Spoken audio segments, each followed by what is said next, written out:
Sagana Funina or TV and nobody when I'm on Muslim. On Concron, Casachra Ghana, the Nipenina and T. Yeshu, I say, our Jesus, Dinimo. Amen. But I must say, another page, more TV and I'm with you, Sophie Solomon, Medina, Solomon, Cosi watch it.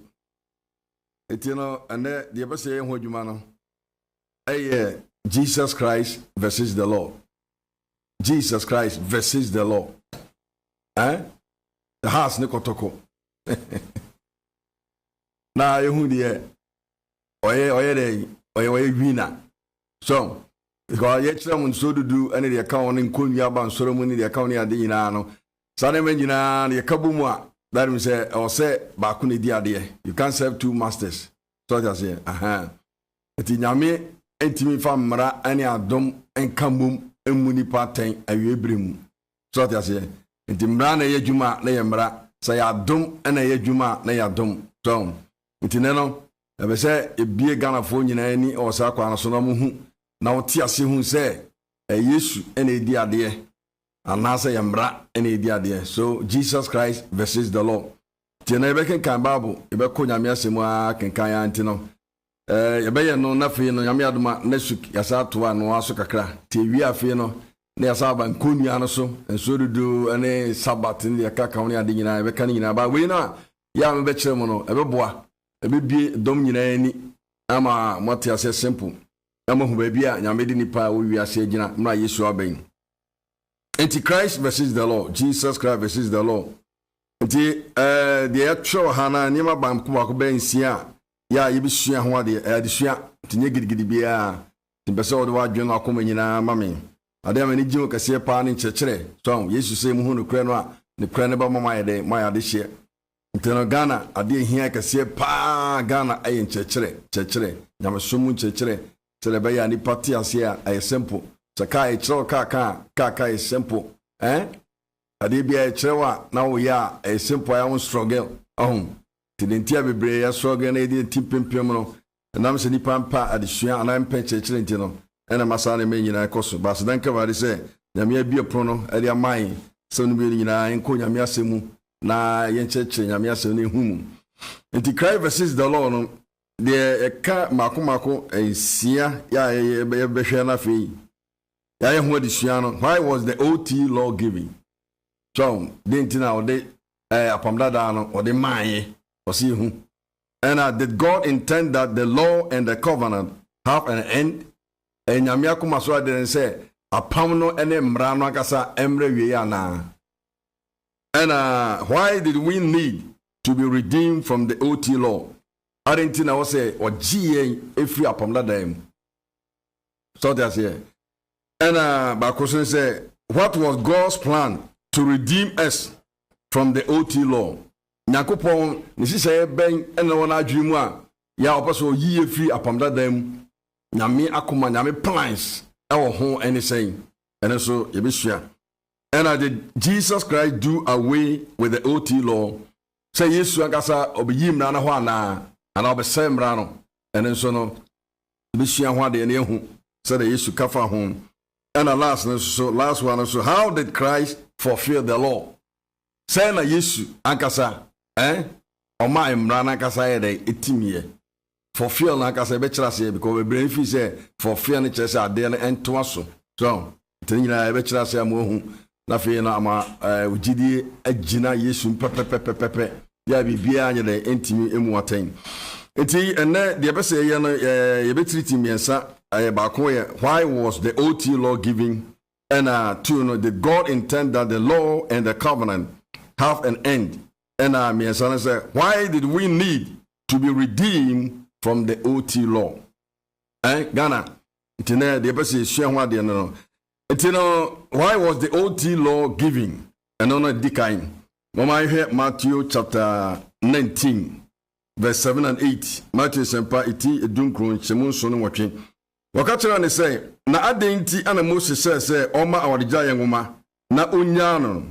ose won say makoma dinti ana Mose ama mkwan se munya mo yire no ne frifiti ase no anka entisa the hardness of heart akoma den okwa America moment abone dɔso no ɛna America we da mo hyehyɛ mmara mo wiase mfa na nyina the American laws dɔso bebre no because of bone ahodo ekoso ni ade no nti moment ya nyame akoma so ade na simple se nyame tie no saa na nyame bo nipa se nyakopon na kasa wo pɛ no wo honim na owo de kakai memory ne ma akoma kunum na enyina no saa na ode mai se ne nyame ebe nante na fe nyame suba ne nyame seso no nyame atwusu se onfa ne pa me bone da so ti saa na nyame bo nipa awe conscience se enfa ye penye den e ma bone nti Adam ni if nyame bon edi tro mo no akasa no on se ne mfrɛ wa de bonyefo because le bone bia ni omni nyame hia di komo kama ya de se bone bia nkoi ti nyame mra ya nyame de mo God of Eden kwa hwa bakopɛ papa ne bone hu nim die dua no enti bi ni fansanka ɛno nko a de ho bia ontimi enjoy ne de ka ho ne ade nti on se bone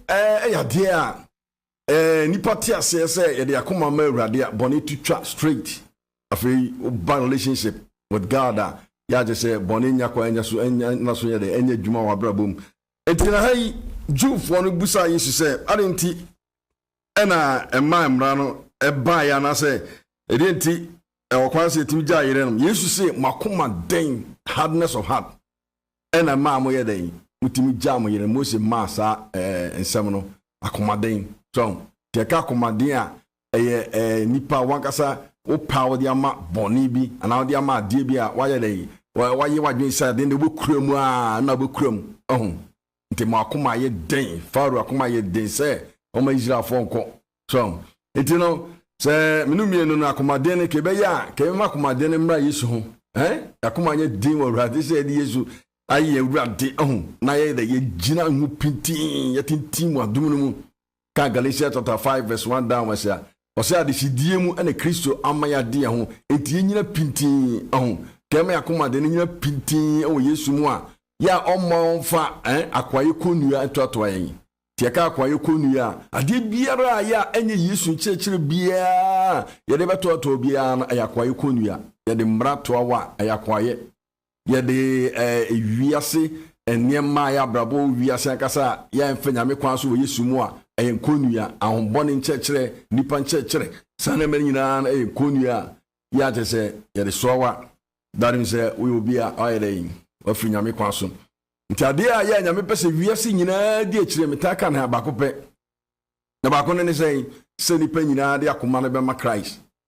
na nipa nyina transa ma Yesu simple na ye den John say o say na se makasa o de amaye ye na o say famo bra no o say enye den na ye na face Kristo so ma den de ntia den ne se nipa nkyekere na hombone nkyekere a ya ebinum di ma binum ni nti no ana amaye den se na Farisifo no omoni atwerefo no omde omankasa nsem nipa nkyekere so ne hombone nkyekere a ya nyankopon asem ade mo kai simple ye ka 10 commandments kura no a nyame de ma wiase no de ma Israel ye na ene nim Awurade no atweregu akomam na Israel so akomam no asa atweregu abopro so de ama na ma akoma ko 10 no we are so simple simple ya de so tim say many power we complete before God na sa ma akoma ko dunu nyina ya de a otim say Yesu mu no ene nyame de nyina ewuram ti oji Yesu di a odi nyina so wie di aka ma wan se odi Yesu bobra na di Yesu asem onanti Yesu dom ya wa kyekere so nti akoma denti ene nyame de mra no ye den odi mai ana ba ko so se Galati fongma etre miesa achichemu donkron so ene so ye for the transgressions no more from bone ya tese mo ya wadwen se on wakoma mo bone Galati fongma eti miesa achichemu edunkron umai ka ho ne hwe Galati fongma ti miesa achichemu edunkron wose na afei emra no ene dian emra tototo nti ana ode ka ho kosi se aseni ni a ose ebo ema no beba you see akasa aseni ni ose ebo ma no a Bible so kan Genesis chapter 3 verse 15 nyame boss a odi kan say ye ose oba na sini be ebeba na oba obo twiase ni ti na twiase ne so aka ne nanti so nti sane mu nyame wo asade no for years the 4000 years ana Yesu nya mai na ade nyina no Oh, nyame enam pamunum ne emramu ne adifo ka hibufo mati ba ko nchimba ko a osi nyakopo atete no onam mre hodo so ene esuhodo so kasa kire agya no adifo no mu no oh ena edi a kire mu yi o kasa kire awo banum from the cross to the second coming of Christ nyame kasa kire awo ba oba nyame ya na di nyina so de difo Jesus Christ nti hai de wo kan say afi emra no ne de yi emra toto 20 ena o de ka ho kosi se asene ni a wo se bomma no no beba no na mabofo so ene hye won tamginafo bi nsam to na abofo so abofo na nyame nam so ankasa na de mra na ankasa de ma Moses so na Moses ankasa de koma Israel mama na apamfoforo ekwa so no onam Yesu Kristo so ena ode ayede ode amayen nti Yesu ene nipa ntam ginafo ema wiase nyira onyankopɔ anim na ankasa no de nyame de amayen Kristo Yesu ya eneno enye angel enye friends nipa biem ene de nyame de amayen no ya wentem ginafo mayen Jesus Christ so intino emra na nyame de mayen no because of the nipa funfum ti no ene nyame de mra ne ba ebe guide nipa hu na ide nipa akwaduru emra Yesu be ba na fi ode ya wura nyakopon akasa homi mu nti se ya ka sabat ya 7 days in the account ya de bia obabu mu a ne nyina Yesu a ya nyame pese ya de ya homi wonu mu the Cassavian Agira Homa say perfection. The moment onipa we perfect. Jesus Christ catch up one say so person ye pa koton de wonyina mahia for na be den na be di machi. So that say but tell me Yesu mumu. The more amutim ya munum Yesu nyina before God no munya perfect. Obie ne wo betima ko heaven because John e di answer John 3 verse 30 say wasi de oju oba ni die no ewo dan kwa na de ontie oba no ehun kwa na nyakopo abufuo eda no so ndi say wutie me na no pe na so onye Christian onye Yesu ni Yesu nya Yesu de di wabrabo so na Yesu ana akasa wutie no de bobra awie ne ba obayira enti man fam say e be wie no na ro akoma nyina ma Christ so that say na mo so a ya mo ayida makọ back to the law no na be kire wie no obo se oso ye den utrumika na betra Yesu mu na fe ujia ne abatwam ya na de nyame de amaye de bobra Yesu no obati ase ntina ya to dini say Jesus Christ versus the law Yesu ene embra no so that say and Galatians chapter 3 verse 24 Galatians 4 ma etre miensa chichemu aduonu ennan maminka fre 23 kuraba wase okai trasem na wase emra ebokwan ema agenkwa emra ebokwan ema agenkwa that means say pamdada nyina nsem nyina kan for Genesis edebesi Malachi na kan sansa Matthew Yesu ebaye de omtwere ni ade nyina na emra ne ntwamu no a unse ni nyina kabom ade ba kopa ya ka ho asem nyina ye Christ so that's it and into no say Yesu enkrofo nom nante ye no Nathaniel emra ya Bible say Philip eba ne nchen o ka chen say de Mose wo mrangumomu akasa no o twere ne ho asa na difo no ka ne ho asa no ye hu no Jesus of free Nazareth so etum say de emra no ne difo no ka nyina de ba ko ebesi Christ a ye nyame beda na die ankasa ma wiase nyina agenkwa so that say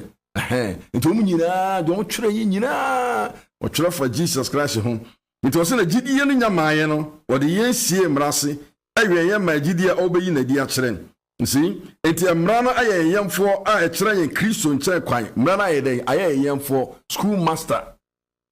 master ya o teach ye kere ya de sere be ya be den ebi hu agenkwa na oba no enti na Yohane Shomoni baaye no panifo no a ya o ma edufo panifo no ko bisa no se wo ne Masaya no na anasa wo ne odifo no nsi ana wo ne Elia that means say the mo hwe kwan nyina no ya John ka se da bi nyono a na Yesu na kasa no ade a ogira omumu a omu ni no de o say impo ni mpabo akora Yesu mpabo akora no eni ko say why da okukuru because Yesu mu no nya dom ade aba dom so ti John na kasa no na ono akasa why da o pontiche Christ ntimra ya na suafo no kora no o ka John 1:29 o ka say nyame aguama o wiase bone ko no ni ye no John sheri ba ko ne friend Andrews